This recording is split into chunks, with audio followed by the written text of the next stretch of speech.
Hello, and welcome to my session today. We're titled this, What Can Go Wrong with Data? Will, because basically it will. The subtitle here is Asset Transactions and Database Consistency.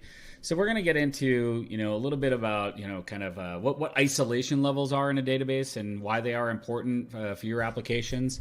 And then we're going to talk a little bit about this in the context of distributed systems as well. And, what are the challenges that we see when we start to actually, have data living in lots of different locations? So, hopefully this is, educational more than anything. I hope I'm at least entertaining for y'all.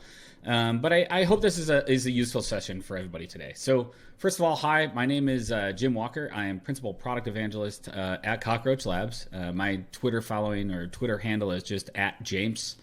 My email is jim@cockroachlabs.com if anybody ever wants to reach out. And today's session is kind of, it's beginner to immediate because I think some of these are some of the core concepts that I think we should all be familiar with as we kind of deal with databases and as they ultimately are the foundation of our applications. In fact, I was talking to a guy by the name of Dan Goodman, who's the CTO at a company called Ultimate Tournament. And Dan said something interesting to me. He said, all applications are simply the interface between humans and a database. I like to think that, but then again, I work at a database company, so I'm a little bit slanted in that one. But it's interesting, and the database is kind of one of these core concepts. It is fundamental. I think of it as infrastructure, and it is really what drives kind of the basic capabilities of our apps, because ultimately everything stores something to disk. I mean, this is the whole point that we're doing these things.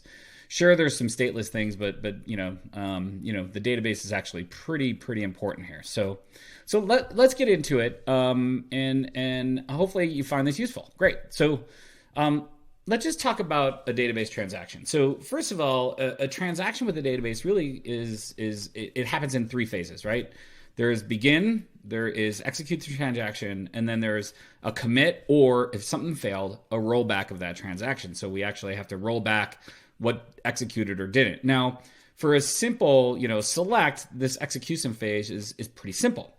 But if you're going to do, a more complex transaction, well, the transaction, the phase 2 here, it could be 2 lines, it could be three kind of lines of a transaction.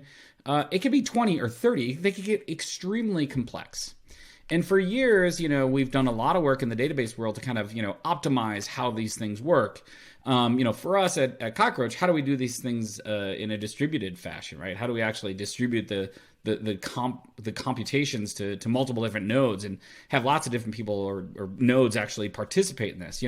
There's the whole world of transaction kind of optimization. There's cost-based optimizers out there. And so really this phase 2 is much long. It can be quite long, right? The begin is just like a marker. I've started, I'm doing all these things. And then 3 is a kind of marker at the end saying it worked or it didn't. If it doesn't, roll back. Okay, so great. That's all really good. Seems pretty simple. But what could possibly go wrong? Well, maybe only half your transaction was successful. Maybe you're executing a transaction and at the same time another transaction tries to write data that is going on at the same time. Maybe one has to wait for the other. Maybe if one of your transactions it fails and there's a rollback, will it cause another rollback? Have this concept of like these cascading rollbacks. Like honestly, like databases seem really easy, but these are the crazy corner cases that drive database engineers crazy. And this is the stuff that I think, really where the rocket science in databases really happens. How do you actually implement this isolation of a transaction, right? And what does that actually mean for your application? And I think it's important for developers to have a handle on kind of what these things are, because ultimately it could affect, something in your application. And where you once thought something was a bug, it could just be, an isolation level that was set in your database, right? And so I'm going to go through some of those things now. Okay, so there's this word called acid transactions. We hear a lot of database vendors, talk about this. Oh, we have acid transactions, as if it's like some binary understanding of what this term is. And quite honestly, it's simply not. I think the concepts are the concepts. However, when you get into the details of how these things are implemented, there's actually levels or a spectrum, if you will, in terms of correctness of data when we think about acid transactions. Well, I want to get into that a little bit, right?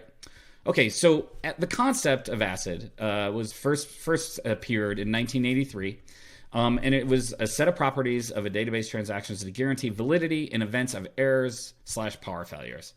Some pretty smart people on here, including Jim Gray. But ACID is a moniker, and it just stands for atomicity, consistency, isolation, and durability, right?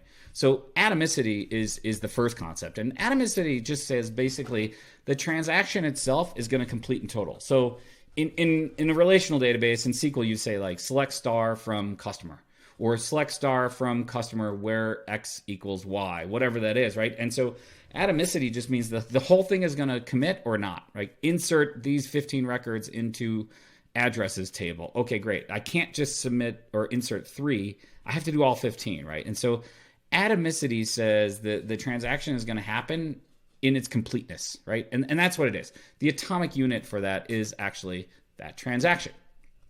Now, consistency often gets kind of confused with the next letter I, but consistency basically, we're not going to violate the integrity of the database, right? So we're going to leave it in a valid state. Now, in the NoSQL world, this is this is a little bit different, right? Because it's funny when NoSQL databases talk about ACID, because things like referential integrity and foreign keys and data types and these sort of things that actually control what the data is in a particular database, that's what consistency is all about, right? So the data is actually going to be valid. Now, in NoSQL databases, often you have to kind of like overlay referential integrity or do checks on what the data types are and these sort of things. And so